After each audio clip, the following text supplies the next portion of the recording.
Kita 2016 itu ada pemimpin ya tadi yang kita tahu semua itu Pak Basuki atau Ahok. 2016 kita digusur, dan pasca tergusur itu ada momen pilkada 2017, ada 3 calon.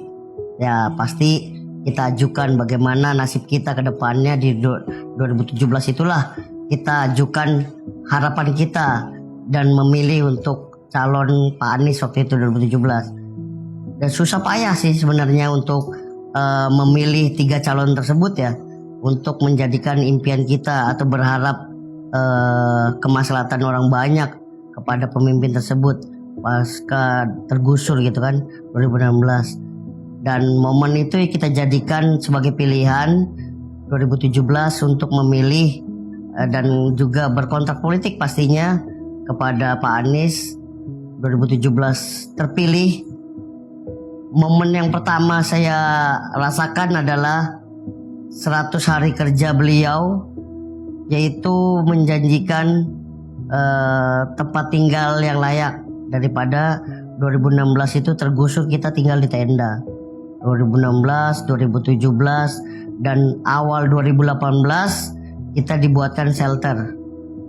Shelter itu menuju pembangunan yang permanen, yaitu Kampung Susun Akuarium. Dan setelah shelter terbangun 4 bulan jaraknya, itu yang pasti identitas kami dikembalikan. Bagaimana kami sebelumnya dari tergusur itu tidak punya identitas. Bahkan kami, yang saya pribadi bilang itu, kita nggak punya negara. Jadi nggak ada negara yang kepada kita gitu. Kita non KTP atau identitas kita nggak berlaku 2016, 2017 itu. Jadi KTP kita nggak berlaku untuk perbankan, untuk kepolisian, untuk anak sekolah pun nggak bisa. Jadi banyak yang disusahkan. Bukan saja tempat tinggal yang dihancurkan, tapi juga harapan untuk memiliki pendidikan juga kayaknya pupus untuk anak-anak kami pada saat 2016-2017. Tapi Pak Gubernur ini, Pak Anies itu datang untuk mengembalikan harapan kami, yaitu bertempat tinggal dan juga mendapatkan identitas kembali. Mungkin yang kami rasakan sangat dalam itu adalah mengembalikan identitas. Gitu. Jadi kami benar-benar dihargai. Saya ingat kata-kata Pak Anies itu, memanusiakan manusia, itu paling dalam. Sampai sekarang saya ingat, memanusiakan manusia. Yang saya rasakan adalah ketika shelter itu terbangun 2018, kami mempunyai tempat tinggal. Bagaimana rasanya tinggal di negara sendiri nggak punya tempat tinggal. Tapi di saat itu ada pemimpin benar-benar merasakan bagaimana rasanya kalau nggak punya tempat tinggal. Dan itu dibangunkan sementara, shelter pun kami nikmati. Walaupun menuju pembangunan, yaitu yang terjadi di 2020. Itu terjadi di 2020, pembangunan permanen Kampung Susun Akuarium yang namanya.